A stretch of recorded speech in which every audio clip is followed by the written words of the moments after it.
नमस्ते सबैजनालाई इन्भेस्टमेन्ट गुरुमा तपाईलाई स्वागत छ।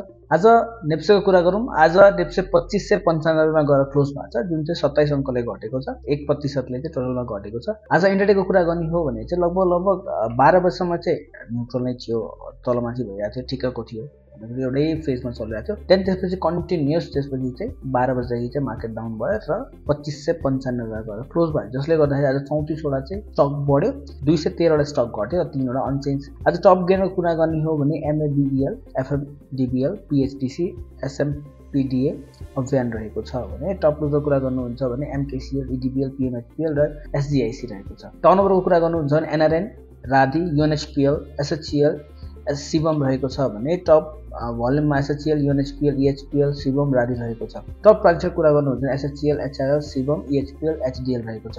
आज टर्नओभरको कुरा गर्ने हो भने 5 अर्बको कारोबार भएको छ, जुन चाहिँ झर्दाखेरि कम कारोबार आउनु राम्रै कुरा।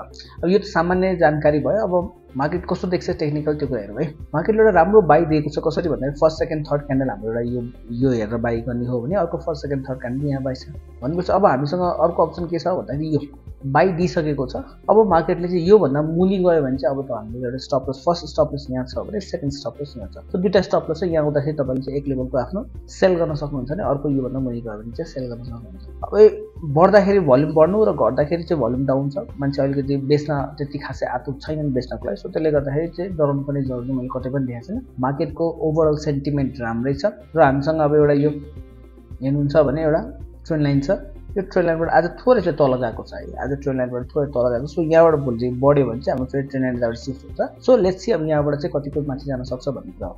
अब यहाँसम्म चाहिँ के छ भन्दा अहिलेसम्म पनि यदि तपाईँले किन्नु भएको छ भने 2558 सम्म वेट गर्दा भयो। यो मुनि गयो भने फर्स्ट स्टप लस यहाँ हुन्छ भने सेकेन्ड स्टप लस भनेको 2471 भन्दा मुनि आयो भने चाहिँ हामीले के गर्नुपर्ने हुन्छ, सेल गरेर निस्किनु पर्ने हुन्छ। सो यो सबै कुरा हेर्ने हो भने ओभरअलमा चाहिँ अहिले मार्केट चाहिँ राम्रै छ, बुलिस गइरहेको छ। सो योभन्दा मुनि गयो भने चाहिँ हामीले बेच्नुपर्ने चाहिँ मैले देखिरहेको छु। अब चाहिँ यही नै चाहिँ साइड वेज पनि खेल्न सक्ने मैले चाहिँ धेरै जस्तो देखेको भनेको चाहिँ यही नै चाहिँ साइड वेज बस्न सक्ला, फेरि तल फेरि माथि तल माथि। सो यो एउटा रेन्ज छ मैले देखेको अनुसार, यो रेन्जमा चाहिँ तपाईँको साइड वेज तल माथि यो रेन्जमा चाहिँ बस्न सक्ने चान्सेस चाहिँ एकदम देखेको छु।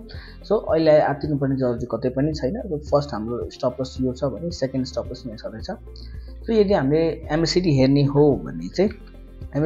हो भने आज हिस्टोग्राम थोरै फेडेड भएको छ, जसले गर्दा चाहिँ आज सेलिङ चाहिँ अलिकति बढी थियो भन्ने कुरा देखिन्छ भने आरएसआई हेर्ने हो भने आरएसआई 50 भन्दा माथि गइसकेको थियो, फेरि 50 भन्दा के भन्दा तल आयो 47 आयो। सो यो आफैमा राम्रो कुरा चाहिँ होइन।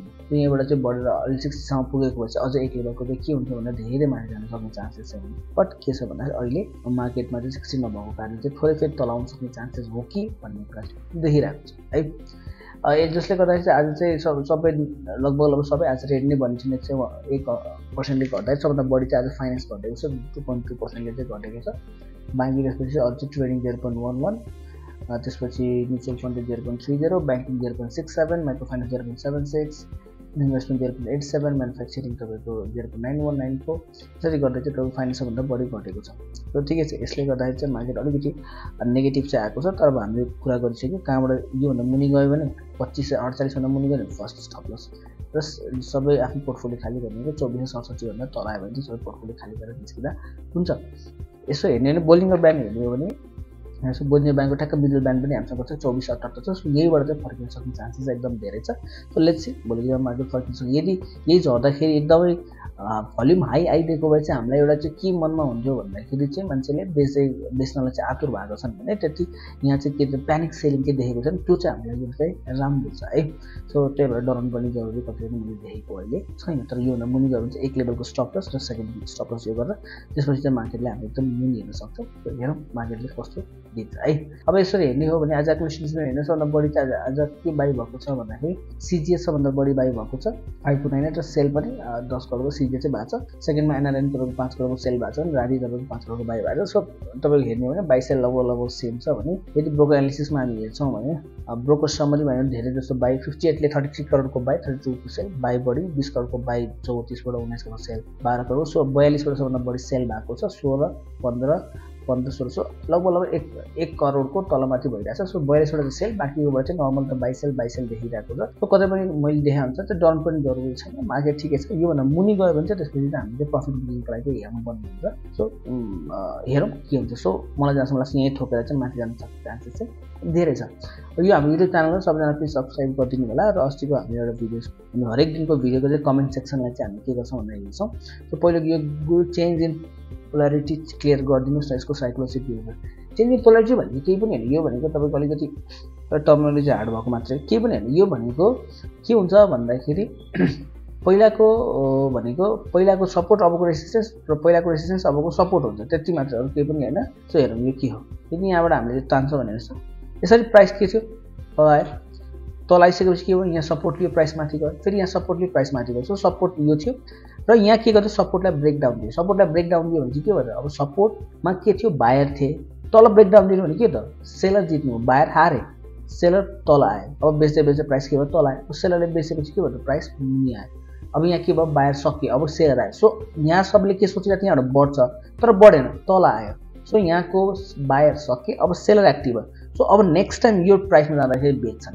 सो पहिलाको जुन बायर थियो अब उनीहरूले चाहिँ यो सपोर्ट अब रेसिस्टेन्स हुन्छ, अब यहाँ बेच्छन् उनीहरूले। सो नेक्स्ट टाइम पनि जाँदाखेरि बेचे। सो पहिलाको सपोर्ट अबको रेसिस्टेन्स, बायर सके, सेलर एक्टिभ भयो, त्यही सेलरहरूले अब बेचे। अब यहाँ सेलर थियो, रेसिस्टेन्स, अब यहाँ के भयो, ब्रेकआउट दियो। सो ब्रेकआउट दिएपछि के भयो, यहाँका सेलर सक्यो, अब बायर आयो, तल आउँदाखेरि त्यही बायर अब सपोर्ट हुन्छ। सो रेसिस्टेन्स अब सपोर्ट हुन्छ अनि यहाँ त्यही सपोर्टले किन्छ। सो यसलाई सिम्पल भाषामा बुझ्ने हो भने सपोर्टमा बायर हुन्छन्, त्यो बायर सकेपछि अब सेलर एक्टिभ हुन्छन्, र यदि रेसिस्टेन्समा सेलर हुन्छ, यो सक्यो भने के हुन्छ, अब बायर एक्टिभ हुन्छ। सो सपोर्ट ब्रेकडाउन हुँदा अब रेसिस्टेन्सको काम गर्छ, रेसिस्टेन्स चाहिँ ब्रेकआउट हुँदाखेरि यो सपोर्टको काम गर्छ। यही नै पोलारिटी, अरू कुरा केही पनि होइन है। एसएफसीएल र पिएफ एनालिसिस गरिदिनु। अहिले अब यो मर्सको कुरा भने चाहिँ अब यस्तो हुन्छ, हल्लाको पछाडि अब होला नहोला भन्ने कुरा त छुट्यो, जुन दिन हुन्छ सबैलाई थाहा भइहाल्छ, अफिसियल न्युज आइहाल्छ। अहिले एसएफसीएल र पिएफएलको हेर्यो भने सबै लगभग अब आज सेलिङ नै आएको छ सबै। अहिले कतै पनि नबेच्नुहोस्, अहिले चाहिँ सबै ठिकै छ, त्यस्तो खासै डराउनु पर्ने जरुरी छैन। सो अब चाहिँ सिम्पल म तपाईँलाई भन्छु, जहाँ चाहिँ सुपर ट्रेन्डको 10-2 ले सेल दिन्छ, जस्ट सेल गरिदिनु है सबैजना आउनु। 10-2 को तपाईँको आफ्नो स्टक्सहरूमा जब 10-2 ले सेल दिन्छ, सेल गरेर निस्किँदा भयो। सो 10-2 ले 393 मा दिएको छ, त्यो बेलामा तपाईँले बेचेर निस्किँदा भयो है। सो अब सबैले जुन बेला सेल दिन्छ, पिएफएल पनि त्यस्तै हो। अब सुपर ट्रेन्डले जब सेल दिन्छ त अब 375 भन्दा मुनि गयो भने सेल गरेर निस्किन्छ। अब जे पनि छ तपाईँको है, जुन पनि स्टकहरू छ, जुन स्टकहरू अब तपाईँसँग छ त्यो सेल गरेर निस्किँदा भयो। अब चाहिँ जुन बेला सुपर ट्रेन्डले सेल दिन्छ। बिएससिएलको के छ त, बिएससिएलको अहिले त बाई नै आएको छैन अहिलेसम्म। यो तपाईँले किन्नु भएको छ भने होल्ड गर्दा बस्यो, होल्ड गर्दा भयो। अब योभन्दा मुनि गयो भने चाहिँ सेल गरेर निस्केर 394 भन्दा मुनि बेचेर निस्किँदा। बिएचएल कनेक्ट गर्नु। बिएचएल मैले अस्ति पनि भनेको थिएँ, बिएचएलको के छ भन्दा साइडवेजमा छ, एकदमै साइडवेजमा छ। सो अब यसले बाई दिन सकेको छैन। यदि बिएचएल अब तपाईँसँग यदि माथि किन्नु भएको छ भने एकछिन माथिको लागि कुर्दा भयो, कुनै टाइम माथि गएको सेल गरिदिँदा भयो। अझ तपाईँले त्यो प्रफिट बुकिङ गरेर, किनभने यो एउटा साइडवेजमा जाला कि जस्तो देखिरहेको छ। सो यो पछि चाहिँ अब तपाईँले चाहिँ यसलाई लस बुक गरेर तपाईँ अर्को स्टकमा छिर्न सक्नुहुन्छ। कति दिन बस्ला भन्ने कुरा भन्नै सकिएन यसमा। शिवमको कस्तो छ, शिवम 80 सम्म राम्रै छ। अहिले पनि जब सेल दिन्छ के गर्ने, बेचेर निस्किने है। शिवमको पनि जुन बेला अब माथि नै गएको छ, राम्रो छ, रेसिस्टेन्स फेस गरिरहेको छ। सो 570 भन्दा अब सुपर ट्रेन्डले जहाँ सेल दिन्छ सेल गरेर निस्किन्छ है।